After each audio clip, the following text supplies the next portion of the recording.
Today I'm going to show you how to build a fast, reliable, and more importantly, accurate AI voice agent using Python. This agent you'll be able to call using your phone, and in fact, I'm going to do that right now to demo what the finished product will look like. You can see all of the video timestamps in the player down below in case you want to fast forward, and keep in mind this will be an in-depth tutorial where I'm going to walk you through all of the lines of code, explain the platform that we're going to use, and show you how to connect to tools like Twilio so you can do the phone call integration that I'm going to show you now. Okay, let me call the number and give you a quick demo. This call may be monitored or recorded. Hello, I'm your pharmacy assistant. I can help you with drug information, placing orders, and checking order status. When placing orders, I'll need your full name spelled out clearly and will confirm all details with you. How can I assist you today? Can you please place a new order for me? Of course. I can help you place a new order. First, could you please provide me with the name of the drug you would like to order? Additionally, I'll need your full name spelled out clearly for the order. Okay, my name is Timothy Rasica, and I just want something for general pain medication. Can you maybe suggest something? For general pain relief, I recommend acetaminophen.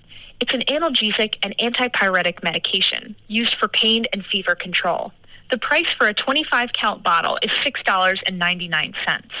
Would you like to proceed with ordering acetaminophen?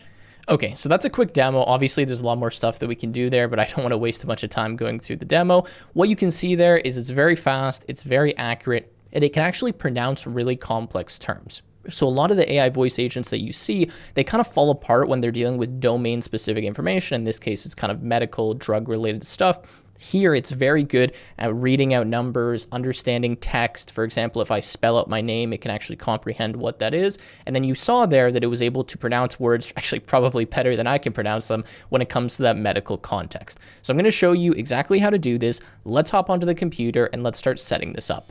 So I'm on the computer now, and I just want to run you through the tool stack that we're going to use in this video. So first of all, we're going to be using Python. That's the core language. That's where we'll be writing all of the logic, and we'll be handling things like function calling. So with that demo, you might have noticed that it kind of gave us a few options for things that it could do. So we're actually going to implement some function operations to be able to place an order, look up an order, check, for example, drug information. And then once I show you how to do that, you can really transform this voice assistant or agent into something for your specific use case. So it can actually call out and perform an operation like scheduling an appointment or something along those lines. Okay, so we're going to use Python. We're going to have function calling. All of that will be done in the Python programming language. Then we're going to be using Twilio. Twilio is to actually do the connection and be able to have a phone number kind of routed to our Python server. And then for all of the voice agent related stuff, we're going to be using Deepgram. Okay, now Deepgram has sponsored this video. I've teamed up with them. This is a really great platform, one of the best ones that I've used so far. They give $200 in free credit. This is more than enough to play around with this. I think in all of my testing, I've used like $1 or $1.30 or something. And this really does stand out because it has a very simple to use voice agent API. So rather than having to connect a bunch of different tools, like we have to go with GPT, and then we have to go with this text-to-speech model, and this speech-to-text model, and the transcription model, and like all these different tools, this is a fully unified platform, which means everything is integrated into one platform, which is orchestrated for you. So you can bring your own LLMs and kind of plug in features that you want, or you can just use all of the native models from Deepgram rather than relying on all of these third-party models. So I just want to quickly explain to you like why we would even use this platform, and then we're of course going to get into all of the setup. So as I said, we're going to use the voice agent API.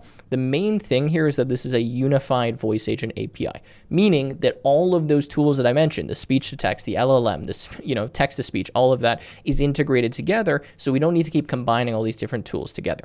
Now, it has a bunch of other great features like barge in detection, for example, turn prediction. So if you interrupt the model while it's speaking, it will stop pretty much right away, which a lot of these other models have trouble doing. And then, of course, all these other things. You can deploy this, scalable cost optimization. It's relatively affordable. And just to give you kind of some stats here, you can see that this is actually the voice agent quality index. I won't talk about exactly how this works, but you can look it up from the documentation. And you can see that this actually outperforms the OpenAI real-time API, 11 Labs, and then the Azure Preview. Okay, so this is just based on data, one of the best voice agent platforms out there, and you're going to see how to set it up in this video in a relatively short amount of code. Okay, so that's Deepgram. So the first thing that I'm going to suggest that you do here, obviously, if you want to follow along with the video, is just make a free account on Deepgram. You don't need a credit card. Again, you get $200 in free credits.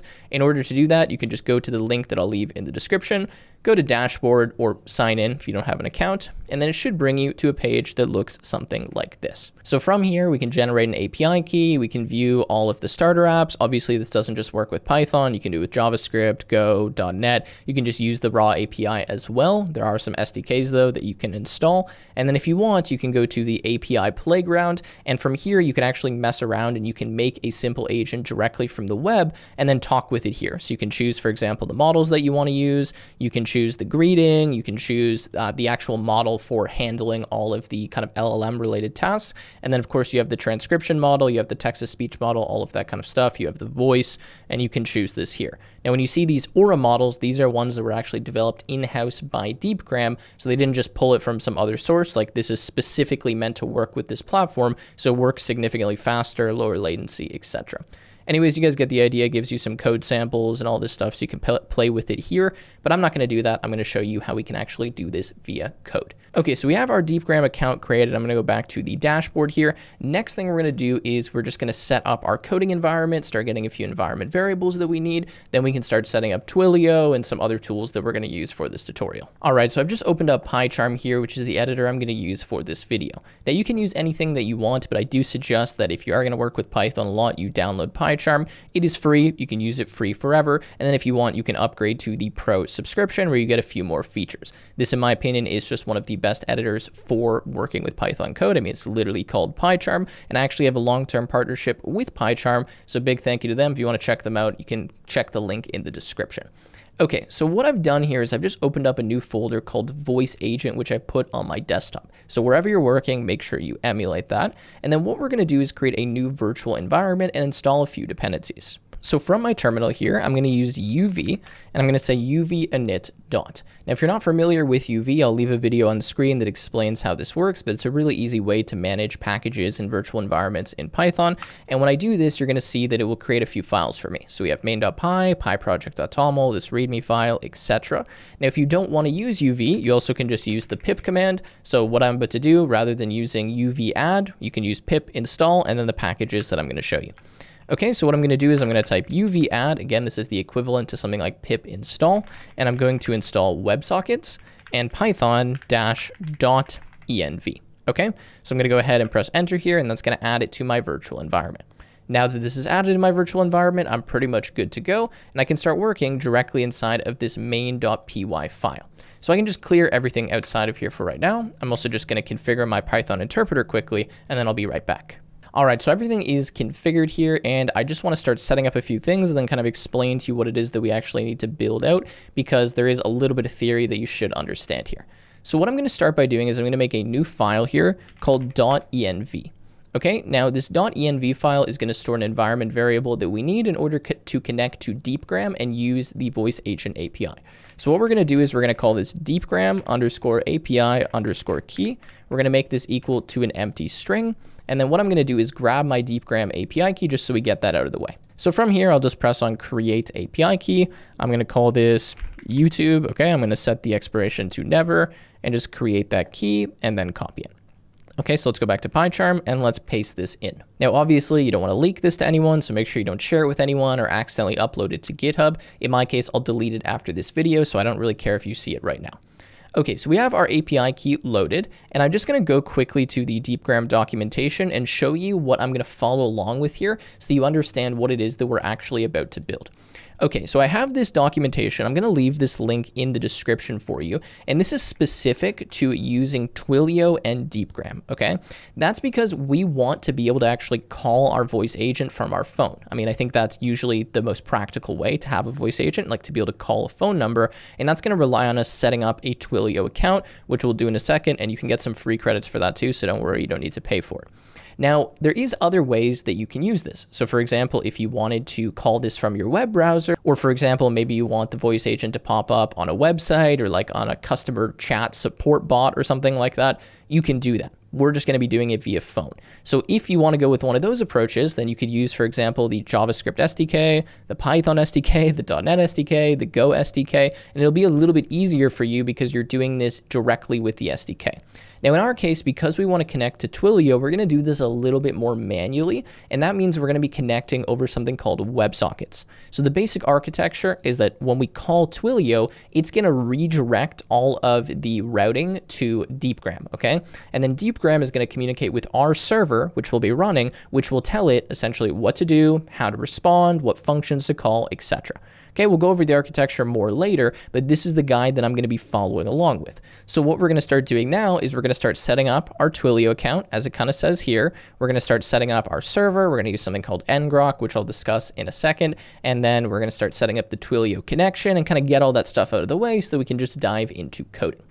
Okay, so what we're going to do here is we're going to go over to Twilio. Now, I already have an account. I will leave a link to this in the description, and you should be able to sign up for a new Twilio account and get, I believe, $5 in free credits, okay? Now, that should be enough in order for you to follow along with what I'm going to show you here. Okay, so the first thing we're going to do when we're inside of Twilio is we need to buy a new phone number. So let's just say you're on the dashboard here and maybe everything's closed, so I can kind of emulate it for you. What we want to do is we're going to go to the side. We're going to go to phone numbers. We're going to go to manage, and we're going to go to active numbers. Now from here, we just need to buy a phone number. So we're going to go buy a number, okay? And then we're going to select one. Okay, now the phone number really doesn't matter. The only thing that we needed to be able to do is have voice capabilities. I suggest just going with a US number. It's probably the easiest, and you can just buy the cheapest one that you see here. So you can just find one and go buy. Now again, this shouldn't cost you anything because you're going to be buying it with the free credits that you have in Twilio. In my case, I have a premium Twilio account because I use this for a few other things, but the credits work, and I did confirm that this works with the credits before. Okay, so you just buy this. It's going to say you need these things for SMS, MMS. We don't need those. We just need the voice. That's the only thing that we care about. Okay, now I already have a phone number, so I'm not going to go ahead and buy that one. But once you buy the number, you should see that you have some active phone number popping up here. So now that we have the active phone number, we're going to connect to this with something called a TwiML bin, okay? Now what we can do is we can just search for this. So TwiML like that, and it's going to say that we can create a TwiML bin. I don't know how you actually pronounce this, but this is what we're looking for, okay? So we're going to go create TwiML bin, or however you pronounce this thing, and then it's going to bring us to some page that looks like this. Okay, now what we want to do is give this a name. So I'm going to call this voice agent. This is just something that represents what this means because we can have multiple of these. And then we're going to go back to our documentation here. Again, this will be linked in the description. And we're just going to copy this string right here. Okay, so just copy the whole thing, go back here and paste it. Okay, now what you're going to see right here is the following. So we have a response structure. The first thing we do is we say something. So in this case, it says, hey, this call may be monitored or recorded. You can remove this if you want, or you can change like this initial message, but this is usually best practice to have, okay? And then we have a stream. So we're saying, okay, we want to stream the whole connection here to this URL, which is a WebSocket URL, which we're going to set up here in just 1 second. Now, if you're getting this, your syntax is invalid, you can just remove the XML version at the top here because sometimes this doesn't work. So for example, I accidentally have the XML version appearing twice, so it should just appear one time. Okay, so if I had copied this incorrectly, it should look like this. And now we have voice agent and we can create this. However, we need to find this URL. Now this URL is going to map to our Python server. We haven't yet created the Python server, but I can show you a way to do this without actually having to deploy the server publicly, and that's going to be using something called ngrok. Okay, now ngrok is what's known as a tunnel. This essentially allows you to tunnel information from a public IP address to your local computer. So in development, this is really, really good. So what I'm going to do is I'm going to leave this link in the description. You're going to have to go and you're going to have to download ngrok. You're also going to have to set up your ngrok API token. So if you go to, let's go here, get started for free, for example, you'll have to create a new ngrok account, sign in. Once you sign into ngrok, it's going to give you this kind of like startup page, and this page is going to give you very simple instructions to install ngrok on your system. So install it, add your API token, and then you can start using it as I'm going to describe right now. Okay, so I'm going to go to PyCharm. And from our terminal here, we should be able to use the ngrok command. Again, you need to install this and you need to add the token. Again, it shows you exactly how to do that when you go through the ngrok installation. Now from here, we're going to type ngrok http and then 5000. Now what this is going to do is it's going to set up a tunnel that forwards all of the HTTP traffic from a specific ngrok URL, which will be generated for us in 1 second, to port 5000 on our local computer. So if I hit enter here, you'll see that it starts creating this tunnel, okay? And it says we have this forwarding URL. Now, it essentially means that anytime we go to this URL, it's going to forward traffic to this right here. Now, eventually, this is where our Python server is going to be running. So what we want to do is we want to take this URL, okay, and we're going to use this now in our Twilio configuration. So we're going to go back to Twilio, and we're going to swap this URL right here with the URL that we got from ngrok. The only thing that we need to do is we need to make sure that it ends in /Twilio, and we need to change this to be WSS. Okay, now WSS is WebSocket.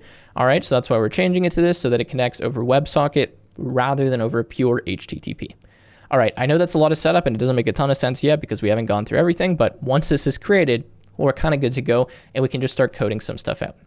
So we're going to go ahead and press on create, and we've now made this twyml bin. Okay, so we're going to save that. Then we're going to go back to our active phone numbers and we're going to connect our phone number to this bin. So we're going to go to the phone number. Okay, for configuration here, we're going to make sure that we change this to say when a call comes in, we have the twyml bin. Okay, when the primary handler fails, we have the twyml bin. And we need to make sure that this is webhook, twyml bin, function, studio float, whatever this says right here, okay? So change it to configure with the webhook like this. Make sure that it says twyml bin for both of these, and then change these to the bin that we just created, which is called voice agent. Okay, that's literally it. That's all the configuration that you need. Scroll down, and then you can go and you can save. Don't worry about the webhook stuff. There's more settings you can set up, but we don't need this. We only care about the voice configuration and setting these bins. So let's save that. And then we should be good to go from Twilio. Okay, I don't know why it's refreshing there, but that looks okay. And I'm going to show you one last kind of a debugging step here that you might run into when you're using this. So when you have a free account, Twilio only allows you to make phone calls from a verified phone number. So what you need to do here to verify your phone number is just go to the search bar and go verified like this, and you should see verified caller IDs under phone numbers. So press on that, and what you're going to do here is you're going to add your phone number as a verified sender. So what you can do is press add new caller ID. You're then going to put the phone number, and then you can get a verification code via call or SMS, and then you can add that, and then you'll be able to use this phone number to interact with Twilio. Again, the reason you need this is because when you're on a free account, it wants to prevent abuse, and it doesn't want you to be sending this from like all different types of phone numbers. So you need to add your phone number on the free account. If you don't have a free account, or you pay here, or you upgrade it or whatever, then you don't need to do that. Okay, so now I think everything's good from Twilio. I mean, we'll leave the page open in case we need to come back to it later, but for now, we really just need to start coding some stuff out. So let's go back to the documentation and start reading through this. Okay, so if you scroll through here, you'll see that we've pretty much done all of the beginning setup steps. Like we've ran the ngrok server, we installed the requirements, we have the Deepgram API key.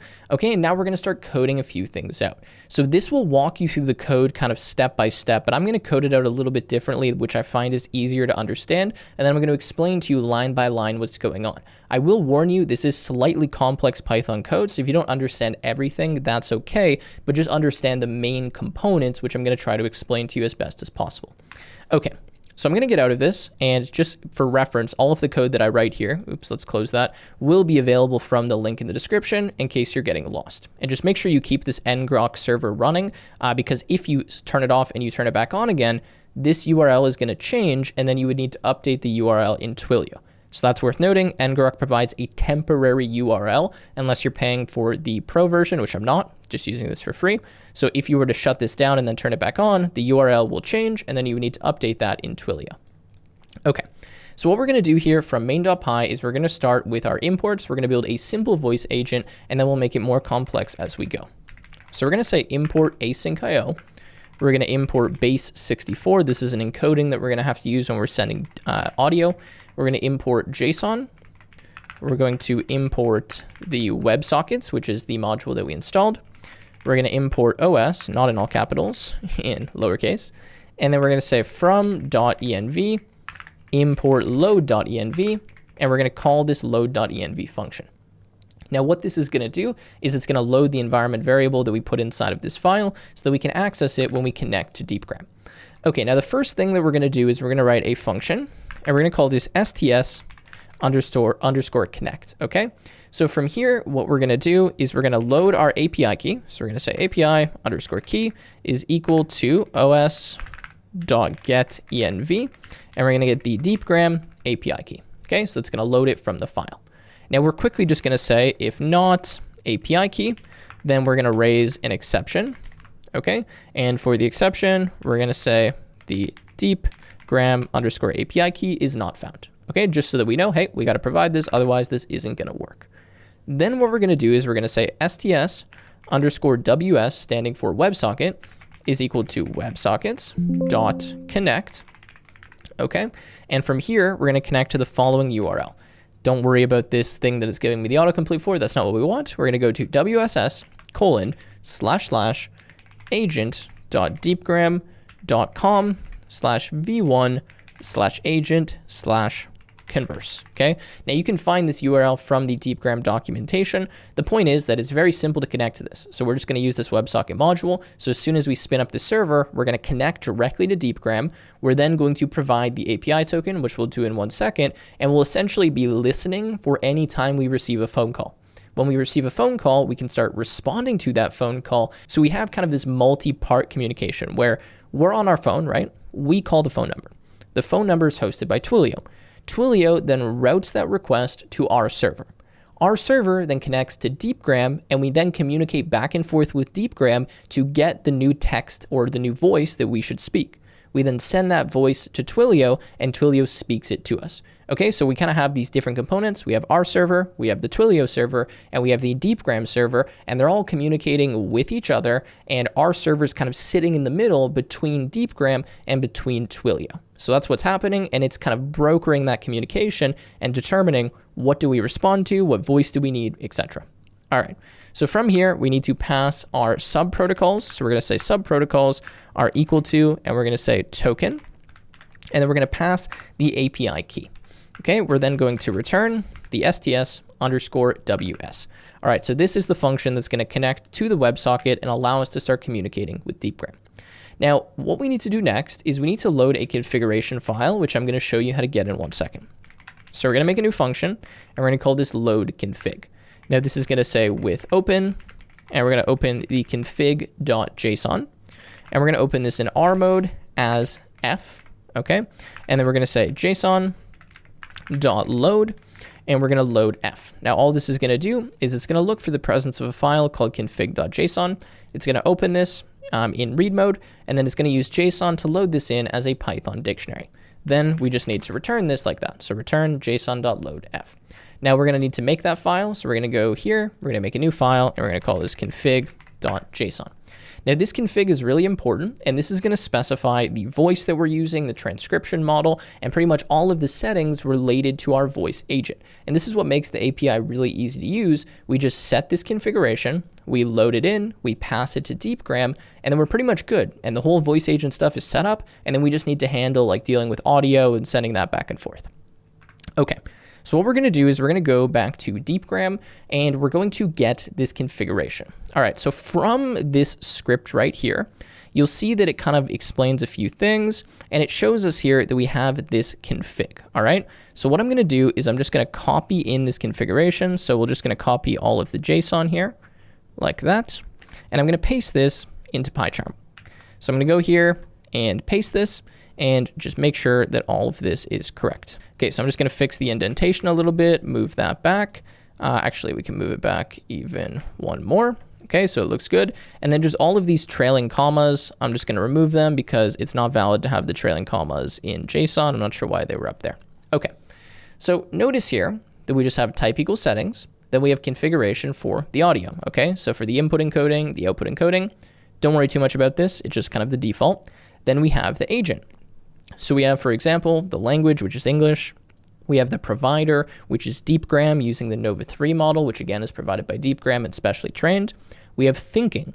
So this is the LLM kind of brain that's happening behind the scenes. Here we have OpenAI. We're using GPT-4o Mini, but we could swap this with pretty much any model that we want. We then have the prompt. So in this case, your helpful AI assistant, but we're going to switch that in 1 second. And then we have the speaking, right? And we also have a greeting. Now, there are a lot of settings here. I'm not going to go over all of them. Later, we'll look at a few more, but the main ones that we probably want to adjust right now are things like the speaking model. So if you want to change the voice, you could change this. There's a ton of options, again, in the Deepgram documentation.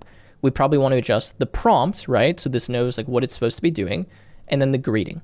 So what I'm going to do is I'm going to copy in a prompt that I've already written. Again, you can copy this from the code link in the description, but I will quickly read it to you. Now, this is a medical-based prompt. So what this is saying is like, you're a nurse, you're a highly experienced registered nurse with 15 years of clinical experience. You specialize in patient education and can answer complex medical questions with accuracy and compassion. You discuss symptoms and their potential causes, and you get the idea. So I'm telling this to be like kind of an advanced nurse that you can call and get information on like anything. Then for the greeting, we probably want to change this, right? So that it's something a little bit more relevant. So let's go, rather than hello, how can I help you? We're going to say this. Hello, I'm Nurse Sarah. I am here to help answer your medical questions and provide health guidance. What would you like to know about today? Okay, so this is the first kind of AI voice agent we're going to make. And then later we're going to refine this so that it has access to tool calling and it can actually do like the order management, right? Where it's booking a new order, checking the order status, etc. All right, so this is our config. So now we've loaded that, right? We have the load config.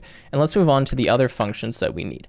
I'm just going to go one function at a time. And again, it will start to make sense as these things kind of come together at the end. So for now, what I'm going to do is I'm going to start stubbing the rest of the functions that we need because we're going to be kind of calling them from within each other. So I'm going to say async define handle underscore barge underscore in. Okay, here I'm going to say decoded. I'm going to say Twilio underscore WS, standing for WebSocket, and I'm going to say streams ID. Okay, and for now, we're going to pass. Again, we'll explain all this stuff later. For now, we just need the function stubs. Next, we're going to say async. Again, it's important you have async here. And then define, and this is going to be handle underscore text underscore message. Okay, now this is going to say decoded Twilio underscore WS. And then this is going to be the, STS underscore WS. And then the streams ID. Okay, and again, later we'll deal with this. This is actually going to be where we'll do the function calling, but for now, we're just going to stub it.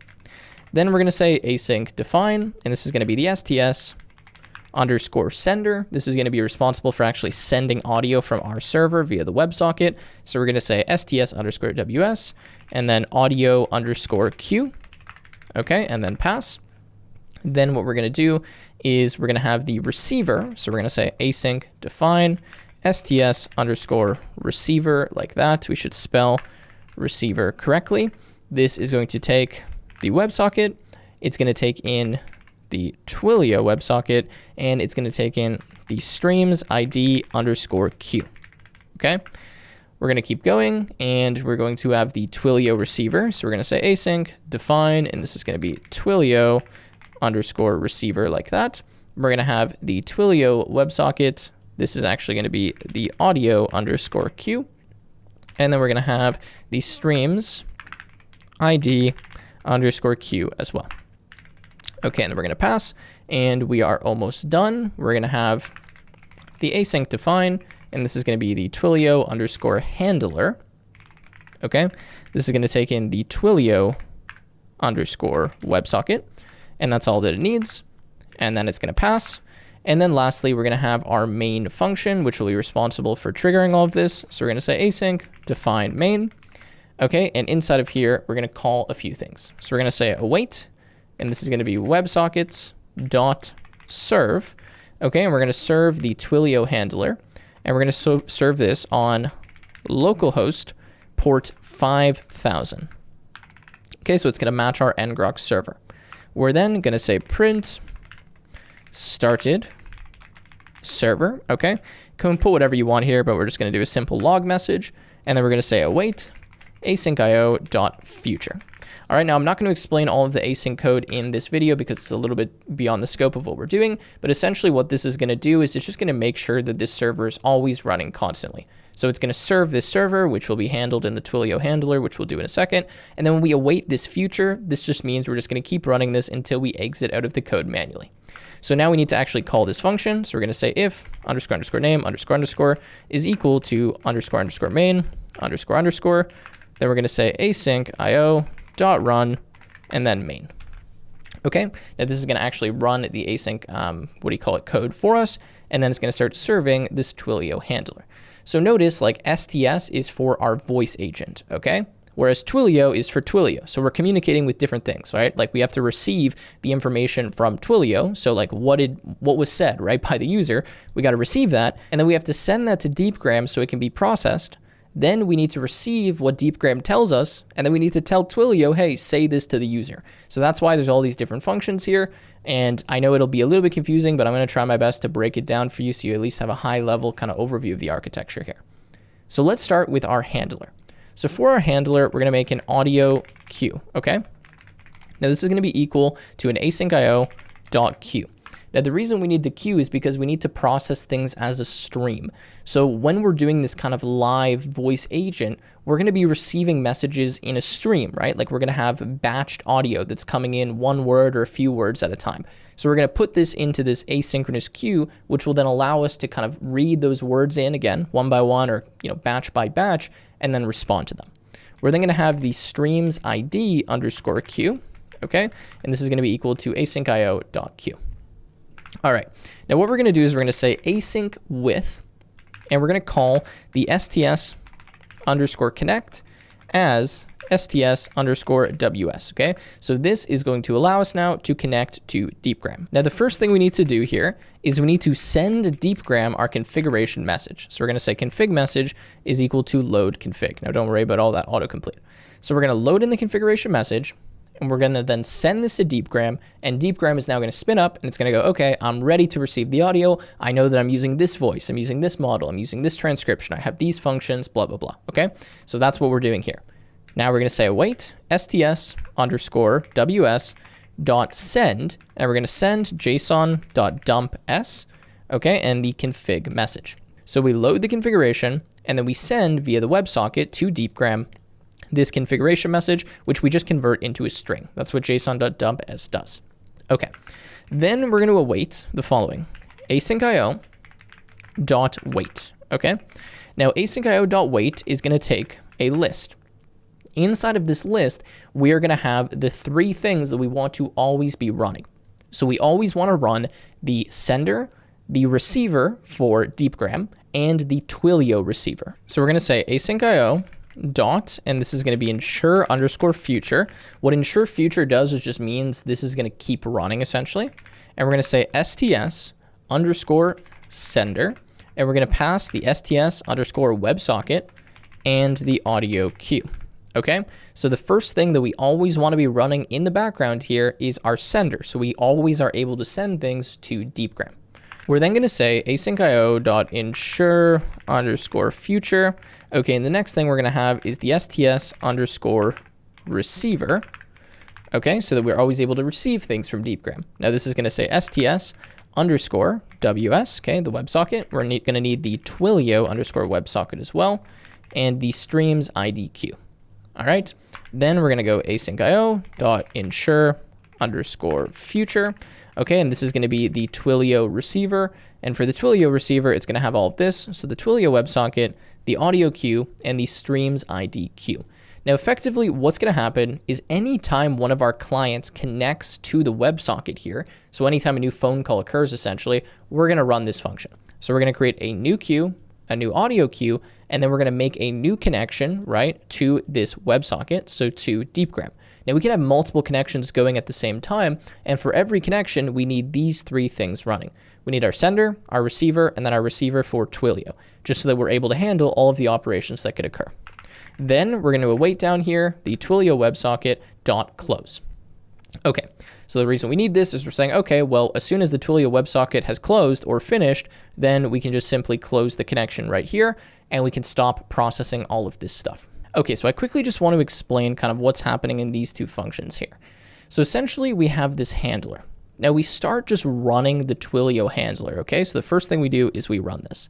Now what's going to happen is we create an audio queue and a streams ID queue. Now the streams ID queue represents the current active streams that we have from Twilio, because we could have multiple people connecting to Twilio at the same time or calling our phone number at the same time, right? So we have this queue where we can kind of go through and we can respond to people that are inside of this queue, and we store the IDs of the active connections. We then have this audio queue, and the audio queue is storing all of the audio that we need to respond to, okay? Now what's going to happen is anytime someone connects to Twilio, this is going to run. So when this runs, we're going to run these 3 functions, which will be able to handle all of the audio and the streams that are occurring, essentially, okay? And then as soon as someone disconnects, we can close the Twilio WebSocket connection. So that's kind of how this async with works. I know it's a little bit confusing. We're doing all this async type code, but essentially this function runs, right? As soon as someone connects, this with statement runs. We run these 3 operations and we start processing the audio in a queue using Python kind of asynchronous operations, as we'll discuss, okay? And then of course we send the config as we already described. All right, so inside of our receiver here, we're gonna specify the following. We're gonna say buffer underscore size is equal to 20 times 160. Okay, now 160 is, I believe, like the bit rate or the audio quality, and we're just multiplying this by 20. Now, what we're going to do here is we're going to load in all of the voice, right? So the things that the user is saying in chunks or in like a buffer. Okay, that's what we're going to do. So from Twilio, we're going to receive this audio. Now, when we receive the audio, it's a little bit complicated how we parse this because of the format that it's sent in. So just bear with me here. We're going to be dealing with bytes, and a lot of this code is going to be a little bit confusing if you've never seen something like this before. But just trust me that essentially what this is is loading the audio from Twilio and then adding this to a queue so we can then process it with Deepgram. All right, so we're going to say the in buffer is equal to the byte, okay, array, and then we're going to go B and then an empty string. This is a bytes data type in Python. We're then going to say async for message in Twilio underscore WebSocket. So what this is going to do is it's going to connect to the WebSocket. I mean, we're already connected, and it's going to keep looping over all of the messages, which are audio chunks that are being received, okay, by us. So Twilio is sending our server all of the audio, and then we're going to process that. So we're going to say try the following. Data is equal to JSON.loads message. Okay. We're going to say event is equal to data event. All right. So we're going to get the event, and the event can be the following. It could be started, it could be connected, or it could be media or stop. So if someone starts, then we need to start our stream, right? So start streaming in the audio. If someone's connected, well, that's fine. We don't really need to do anything. If there's media, we need to process that media and decode it so that we can actually store it and respond to it. And if this event stopped, that means we need to essentially stop this, right? Because the user is disconnected. So we're going to say if the event is equal to start, then what we can do is we can say print get our streams ID. Okay? So we're going to say start is equal to data and then start. We're going to say the streams ID is equal to start, and then this is the stream SID. So every single stream from Twilio has an identifier, which is what we're pulling out right here. Okay, and then we're going to say streams ID underscore Q. Okay, we're going to say dot put underscore no wait, because this is an asynchronous queue, the stream's ID.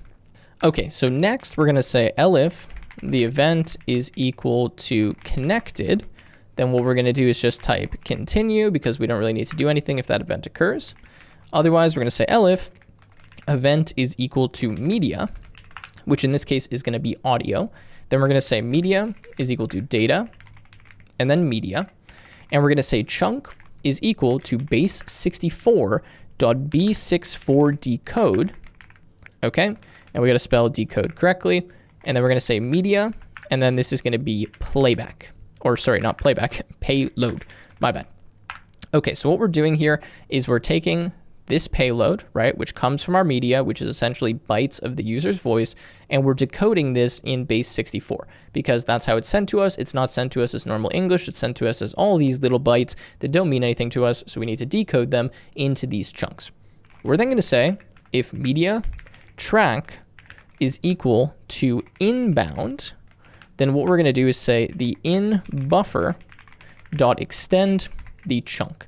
Now the reason why we're doing this is because Twilio is also going to give us the outbound media. So we're going to check, okay, is this inbound, meaning that the user say this? If they did, then we're going to add this chunk that we've decoded here into the, the buffer. Okay, so now it's inside of the buffer. Now we're going to say elif the event is equal to stop. Then we're going to break. Okay, so that will stop the Twilio receiver. All right, then we're going to go down here. we're going to write our while loop, and we're going to write our except statement. So we're going to say while the length of in buffer is greater than or equal to the buffer size, then what we're going to do is say the chunk is equal to the in buffer, okay? And this is going to be up to the buffer size. And we're going to say the audio queue dot put underscore no wait, so just means put immediately, this current chunk. We're then going to say the in buffer is equal to in buffer and then buffer size to the end. And then lastly, here we're going to say except, okay? And we are going to break. All right, now let me explain what we just did here. Okay, so if we go up here, we create a buffer size, all right? The buffer size is how much audio essentially we want to store before we start sending this out or adding it to our queue. We create the buffer, okay, which we'll fill in later on, and then we start receiving all of the messages from Twilio. So anytime there's a message, we get it. Now from this message, what we do is we start loading in the data. We check the event. If it's start, then we need to do this start event. We say, okay, we got our stream ID, all right, and then we put that in the stream ID queue so we know that we have this current connection. Then if it's connected, we don't need to do anything, we can just continue. If it's media, then what we're gonna do is we're gonna get the media, we're gonna decode it, we're gonna check if it's coming inbound. If it is, then we're gonna extend our buffer. So we're gonna take the media that was sent to us and we're gonna add it into this buffer. Now, if the event is stop, it means we disconnected, so we'll just break out of this and stop the loop. Now down here is where we look at our buffer. So we're essentially saying that we don't want to just keep sending all of this audio immediately to Deepgram. We want to make sure that we send a certain amount so that the latency isn't too high. So what we're saying is once the buffer is big enough, so it's greater than the buffer size, we're going to get the current chunk out of our buffer. So we're going to look up to the buffer size. We're going to add that to the audio queue, and then we're going to remove that from the buffer. So that's what we're doing. We're taking it, adding it to the queue, and then getting it out of the buffer. And then we're going to keep doing this, right? So we'll just keep repeating and repeating and repeating and repeating until we have no more audio to handle, right? And then we're done, okay? So that's that. This is the Twilio receiver. So that's going to receive the data from Twilio and then add it to this audio queue so we then can process it. So now we need the rest of these functions. Okay, so let's go now to the STS sender. So from the sender, we're just going to say print, okay, STS underscore sender started, just so that we know that this started. And we're going to say while true, we're going to say chunk is equal to await the audio queue, okay, dot get. And then we're going to say await STS underscore WebSocket dot send and then chunk. So what this is going to do is as soon as we have something in the audio queue, we're just going to send it to Deepgram. So here, right, Twilio, we receive all this audio, we add the audio to the queue. Now here, we're just sitting, waiting for some audio to get added. As soon as it gets added, so this await is finished, boom, we send this over to Deepgram. Okay, so that's it. This is just sending the audio, so it's taking it from Twilio and sending it to Deepgram. That's what's happening, and we have these in different async operations. Now we need to handle the receiver from Deepgram. Okay, so we're gonna do another print, and we're going to say print, and this is going to be STS receiver started. All right, we're going to say the streams ID is equal to await streams ID queue dot get. Okay, so get the current stream that we need to be processing. We're going to say async for message in STS underscore WS, which is the WebSocket, right? And what we're going to do here is we're going to start loading the data from Deepgram. So essentially what's going to happen here is after we send audio to Deepgram, it's then going to send a response back to us. That response is going to contain multiple things. So it's going to contain, for example, the new voice. So what we should actually be saying, so like the response, you know, the text to speech effectively. And it will also contain things like if we should be calling a function or other events that we can handle. So what we're going to do is we're going to say if the type of this message is a string, then what we're going to do is we're going to say decoded is equal to json.loads, and we're going to load the message, okay? We're then going to say await handle, okay? And this is going to be text message, and then we're going to say decoded Twilio WebSocket, STS WebSocket, and the streams ID, and then we're going to say continue. And also, we can actually just print the message right here as well, so we can kind of see what it looks like. Now, effectively, what's going to happen is a Deepgram could be sending us text, or it could be sending us bytes. Now, if it sends us bytes, that's actually audio that we want to render in the phone, right? Or that we want to reply back to in the phone. Whereas if it's text, this actually means, so it's our string, sorry, this means that it's some kind of event that we should respond to. So something like calling a function or doing something else, which you're going to see in a second, okay? It could also be a bargain where we're telling the model to actually interrupt and to stop responding.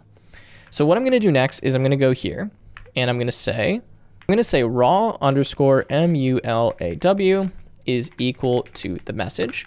And then what I'm going to do is I'm going to create a message to send to Twilio. So I'm going to say media message is equal to, and I'm going to say the event is media. Okay, I'm going to say the stream SID, okay, is going to be equal to the stream ID that we're looking at. So this is going to be the stream's ID. Okay, then I am going to say media, and this is going to be the payload, okay, which is the base 64, and then this is going to be dot B64 encode. We're going to take in the raw underscore mula like that, and or however you say that, I'm probably saying it wrong, and then we're going to decode that with ASCII, which is ASCII. Okay, what's going on? Essentially, we get this raw message, which is bytes coming from Deepgram. This is the voice, right, that we want to respond to. So then what we need to do is take this voice and send it to Twilio so Twilio can speak it. So we have this event, which is media. We have the stream SID, which is the stream SID. I'm calling it streams ID, but really it's SID, which is like the identifier of the particular stream. Okay, and then we have media. The media, the payload is the following. We take in this message, we encode it with base 64, and then we decode it into ASCII so that it's normal English characters so that we're actually able to speak it. Okay, we're then going to say await, and this is going to be Twilio underscore WS dot send, and then JSON dot dump S, and then media underscore message. So what we're doing is we're taking this message, we're converting it to a string, and we're sending it to Twilio, and then when we do that, Twilio will actually speak this message out loud. So if it's text, we're going to handle the text, right? If it is not text, so it's bytes, which means it's audio, we're going to send it to Twilio. That's all that's happening inside of this receiver. All right, so again, this is receiving from Deepgram and then sending it to Twilio. Okay, so now let's go and let's deal with the handle text message and the handle bargain. Okay, so let's do bargain first, which is pretty straightforward. So what we're going to do here is say if decoded and then type is equal to, and this is going to be user started speaking, then what we're going to do is say clear message is equal to, and we're going to say event clear, okay, and then we're going to say the stream SID is the stream's ID or the stream SID, and then we're going to say await Twilio ws.send and then json.dumps clear message.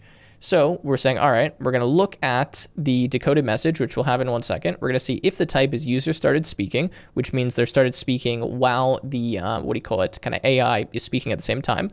Then we have this clear message. We're going to send this clear message to Twilio, and that will make it stop speaking so that we can essentially interrupt the model, right? Which is something that a lot of these models don't handle very well. Now, what we can do is for handle text message, we can just say await handle underscore bargain. Okay, and then we can pass decoded, Twilio WS, and the stream's SID.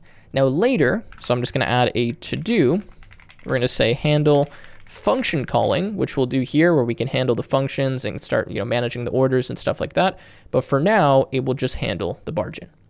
Okay, so let's just quickly recap what we've done, and then we can actually start testing this out because it should actually be finished. So we've imported everything we need. We've written the connection, so we're just grabbing the Deepgram API key and then connecting to this WebSocket.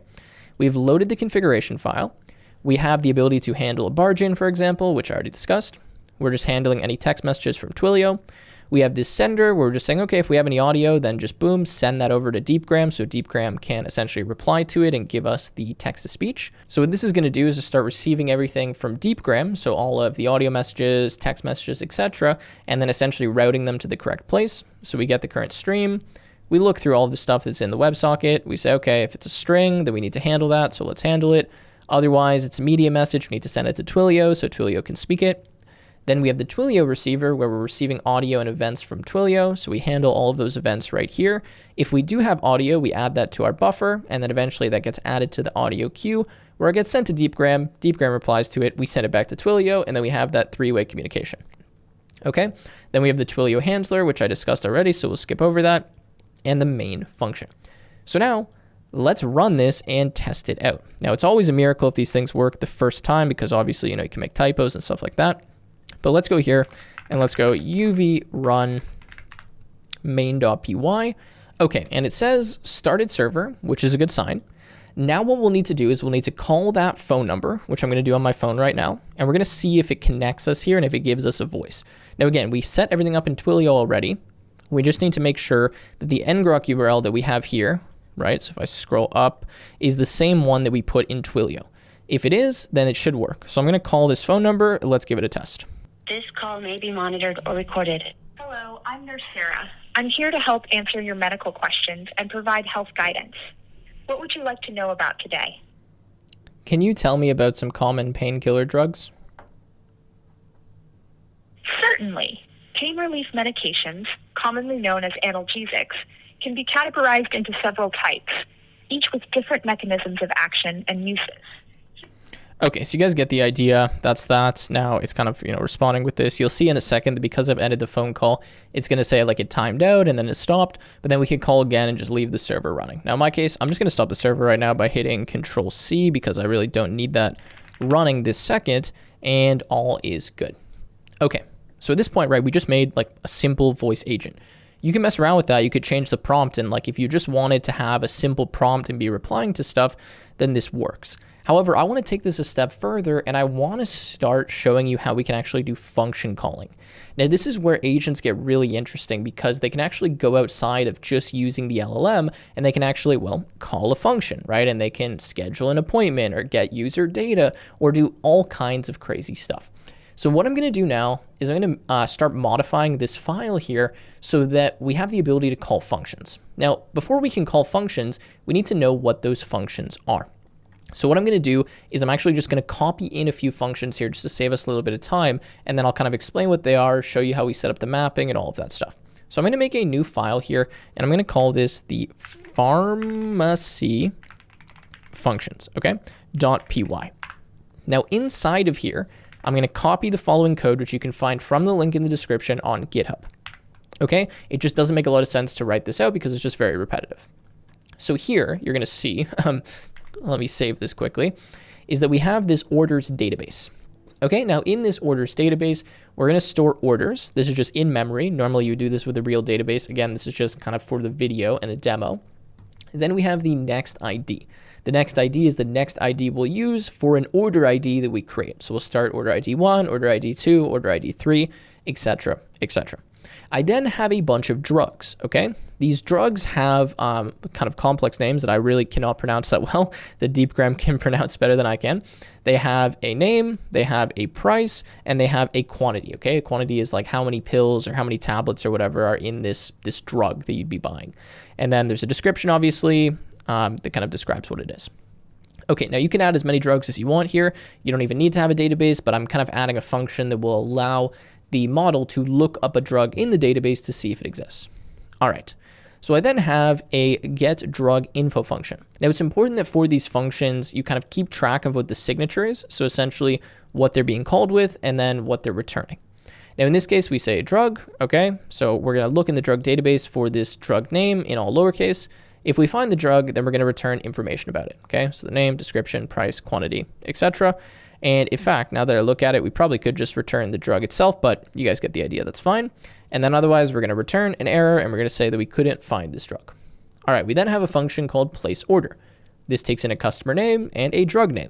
What we do is we look for the drug. If it doesn't exist, we tell them it doesn't exist. If it does, then we can create an order. So we say, okay, we're going to make a new order. So order ID is equal to orders database next ID. Increment the ID by 1, and then we're going to create an order. So we have order ID, customer name, and then the drug information. And then we say, okay, let's add this to the database, and then return this information to the user. Okay, then we have the ability to look up an order, so we can look it up by order ID. It will give us the status, and of course, you could add many more functions if you want, but I just wrote 3 simple ones so we can kind of test and make sure that this works. I then, very importantly, made a function mapping. Now, this just has a function name, or like a string name, that goes to the function itself. Okay, so this is important for all the functions. I suggest putting them in some kind of mapping like this, so it's going to be significantly easier for us to call them. Okay, now how does this work with Deepgram? Well, essentially what we need to do here is we need to go and we need to modify our configuration. Now, inside of the configuration, what we need to specify is all of the functions that we could be calling, okay? We need to give the name of the function, a description of the function, and then the parameters, okay? So the parameters being like what objects or what data do we need to pass in order for the function to work. Again, I'm going to copy this in just to save us a little bit of time, and then I'll explain kind of how you write this, and you're going to see quite simply kind of how this works. All right, so what you want to do is find where it says think, okay? From think, we're going to go underneath the prompt. So let's go all the way over to the end of the prompt here. Make sure we have a comma. Okay, we do. And we're going to paste the following, which is this definition of our functions. Okay, so you can see we have functions. I'm just going to, let me just fix the indentation so you guys can read this a little bit better. Okay, so let's move that inwards. And you'll see that we have a list. And then inside of the list, we have all these different objects. Okay, so this is how Deepgram will know to call a function. What we did is we defined all the functions that it could call. So we say, all right, the name of the function is get drug info. The description is this, right? Get detailed information about a specific drug. Use this function when a customer asks about drug information, side effects, or pricing. A customer wants to know what a medication does, etc. Okay, so we give a really detailed prompt so the model knows when to call this function. Then we specify the parameters of the function. This is how it actually gets called. What information do we need to pass to the function for it to work? So we're always going to do this. We say the type is object, and the properties, so these are the parameters, are the following. We have drug name, we give a type, and we give a description. So name of the drug to look up, convert to lowercase for matching, okay? And then we specify any required parameters. So if you had an optional parameter, for example, then you wouldn't include this here, right? We're just including the mandatory ones, which in this case is the drug name, which is the only parameter that we have. All right, we then have place order, and look, the format is the exact same, right? We have the name, we have the description, and in this case, we have multiple parameters. So we have a customer name and a drug name. Both of these are required, so we specify that they're both required. Again, matching customer name and drug name. Okay, and if you want to find more information on this, it's all in the documentation, but it's pretty straightforward, right? Like you just write the name of the function, the type of the parameters, and that's it. Just follow this format. And then same thing for lookup order. It says look up an existing order by ID, right? We have the parameters, okay? And then properties, order ID, boom, write it here. And this is order ID. And that's it. So I included the three functions. If I wanted another function, I would go here. I would just copy this config, and then I would just change the name, the description, and the parameters as required. Okay, cool. So that has updated the configuration for us. So now Deepgram actually has the ability to call these functions. And what's going to happen is when it sends us, let me find this here, a string message. This string message may actually simply tell us, hey, I need to do a function call. So what we're going to do is we're going to go into this handle text message function, and we're going to check to see, okay, is Deepgram requiring a function call here? Now, if Deepgram is requiring a function call, then we're going to essentially respond to that function call and then tell Deepgram what the response was, so it can come up with the new response, like the voice response, based on the response of the function call. So what I can do here is I can do the following. I can say if decoded, okay, type is equal to, and this is going to be the function, so let's go here, function call request, then what I can do, and let's put the colon in the correct place, is I can call await, and I'm going to do a new function here that I'm going to write in a second, which is handle function call underscore, no, not zoom, oops, underscore request, okay? And from here, we are going to pass the decoded, so decoded like that, and the sts underscore ws. All right, so now we're going to make a new function. We're going to say async define handle function call request. We're going to take in here decoded and STSWS. And sorry, let's go back here. All right, so if a function call is required, what we need to do is we need to get the name of the function, and then we need to call the function, get the result of the function, and then send that result to Deepgram. That's what we need to do. So we're going to say try. We're going to have an accept exception as E. Okay, let's actually just handle the exception first. So we're going to say print f string, and then we're going to say error like this, and then E, and we can maybe say error calling function, or something like that.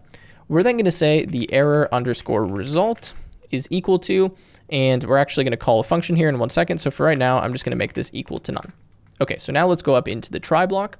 Now for the try block, we're going to say for function call in decoded, okay, functions, because what it's going to include is a bunch of functions essentially that we need to call because it could be more than one function call.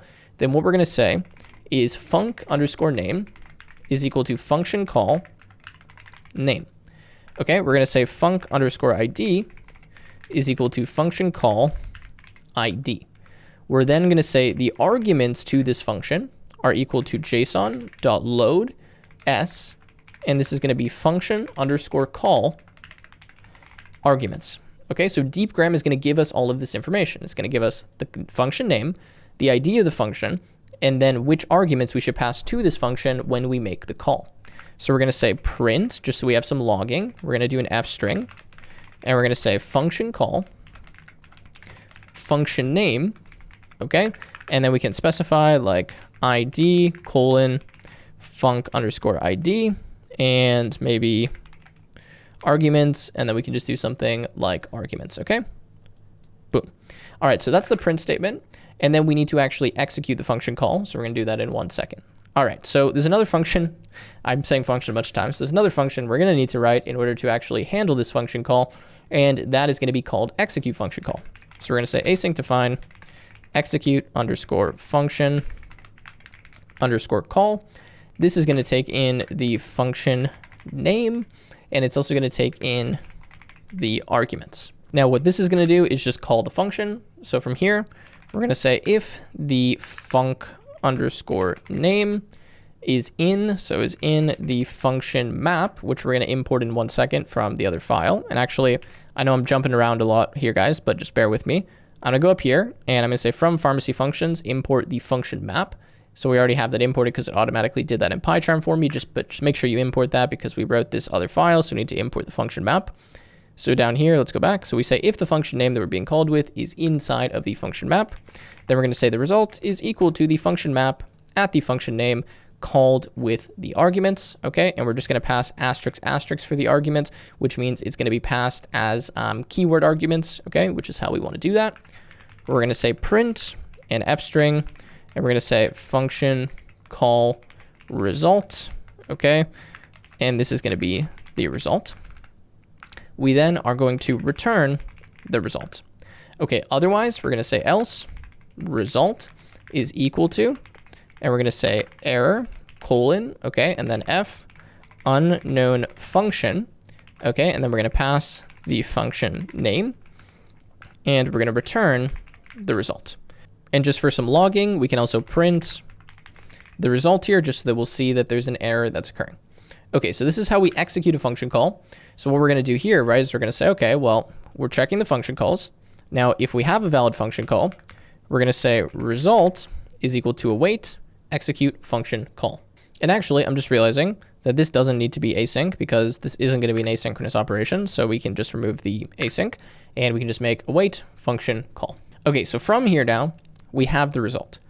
The next step is we need to take this result and we need to essentially send this to Deepgram because Deepgram is requesting a function call. So we're going to make the function call, but then we got to send the function call back to Deepgram. So essentially, Deepgram has requested a function call. We're then responsible for executing the function call and then taking the result and sending the result back to Deepgram so it can then tell us what to say, right? Or tell Twilio what to say. Now, in order to do that, I need to write one more function. I promise this is the last one. And this is going to be the following. It's going to be define create underscore function underscore call underscore response. Okay. Now what the function call response is going to take is the func ID, the func name, and the result. Now this is because we need to pass a specially formatted message to Deepgram telling it, hey, like this is the response of our function call, and it's going to look like this. So we're going to say return. We're going to return an object, and we're going to say type function call response like that. We're going to say the ID is the function ID, the name is the function name, and the content is json.dump_s result. Okay, so this is just a way that we can pass the function result in this correct format. So now we have the result, okay? And then what we're going to do is we're going to say function underscore result is equal to create function call response. And then what we're going to do is we're going to pass, let's get rid of all that, even though that's kind of correct, but we're going to say function call result, create function call response, function ID, function name, result. Okay, so we pass those three things. We create the function call response. Then we're going to say await sts dot send, and we're going to send json.dump_s the function result. And sorry, this is sts underscore ws, my bad. Okay, and we're going to send that to Deepgram. And then we can print, and we can say f, and we can say sent function result, and then we can print what the function result is, like that. Okay, so again, we are getting the information about the function, we are calling the function or executing it, we're then creating this function call response, and we are sending that over to Deepgram, so it knows what the result actually was. Now, if there was an error, we need to handle the error, so let's go ahead and do that. So for the error result, we're going to create a function call response as well, but in this case, we're going to do the following. We're going to say function ID if func underscore ID is in locals. Okay, else we're going to say unknown. Then we're going to say that we will pass the function name if the function name is in locals, otherwise unknown. Then lastly, we're going to pass an error. Okay, and this is going to say the following: f function call failed with, okay, and then we're going to put here string of e. All right, so this is our f string. Why is it not loading properly? Actually, okay, I think it's fine. And essentially what's going to happen here is we're going to look at the function ID and the function name. We're going to say, are these variables actually defined? Because if they weren't defined, well, then that's a problem. But if they are defined, then we'll pass them. Otherwise, we're going to pass unknown. All right, then we are going to pass the error, which is this, so that, Deepgram knows what the error was. Then same thing, we're just going to copy this, okay? And we're going to change this to say error result. Okay, so we're going to say, all right, let's send this result now to Deepgram because there was an error calling the function, so we need to tell it what that error was so that it can then fix the error and proceed. All right, I know that was a lot. I believe, though, that should be everything, right? So we're handling the text message. If we got a function call request, we're going here to handle the function call request. We're getting all the functions that we need to call one by one. We're getting the function name, ID, and arguments. We're calling that function. We're getting the result. We're turning it into the correct format. We're then passing that to Deepgram. Perfect. So then if there's an error, same thing here. Here, we're creating the function call response. Here, we're actually executing the function call. And that is pretty much it. So now we just need to test this. So let's try it out. Okay, I'm going to come up here. I'm going to make sure that ngrok is running. I'm going to rerun my server, and I'm going to call the phone number. So let's go ahead and do that. This call may be monitored or recorded. Hello, I'm Nurse Sarah. I'm here to help answer your medical questions and provide health guidance. What would you like to know about today? Okay, and actually, I just realized after we did that we're going to need to change the prompt in our configuration because right now it doesn't mention that it has the ability to kind of manage our orders at a pharmacy, which is what we wanted to change this to. So I'm going to change the prompt and I'm going to change the greeting quickly. So let me do that. Again, this is going to be available from the link in the description in case you just want to copy it. So let me grab that here. Okay, and let's go all the way to the end of this and paste this in. Okay, so I've just changed the greeting as well as the prompt. I'm not going to read the whole thing, but essentially I've changed to say you are a professional pharmacy assistant, and then I told it what it can do, right? So you can get drug info, you can place orders, you can look up orders. For example, always ask users to spell out their full name clearly when placing orders, confirm all the order details before proceeding, including the name. Okay, and I just gave it a bunch of information. So obviously the better the prompt you give it, the better results you're going to get. So I'm going to close this off. I'm going to rerun it again. Let's call the phone number and let's test our tool calling. Okay, let's call the number. And let's see what we get. This call may be monitored or recorded. Hello, I'm your pharmacy assistant. I can help you with drug information, placing orders, and checking order status. When placing orders, I'll need your full name spelled out clearly and will confirm all details with you. How can I assist you today? Can you tell me what drugs you have available for pain? We have several medications commonly used for pain relief. Here are a few examples. 1. Aspirin, often used for mild to moderate pain relief, inflammation, and fever. 2, a nonsteroidal anti-inflammatory drug, NSAID, that helps reduce pain, inflammation, and fever. 3, Okay, effective stop. for relieving pain. That's fine for right now.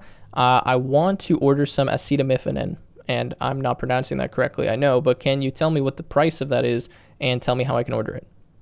Acetaminophen is an analgesic and antipyretic medication used for pain and fever control. The price for acetaminophen is $6.99 for a quantity of 25 tablets. To place an order, I'll need your full name spelled out clearly. Once I have that, I can confirm the order details and process it for you. What is your full name? My name is Tim Rusica, Timruscica.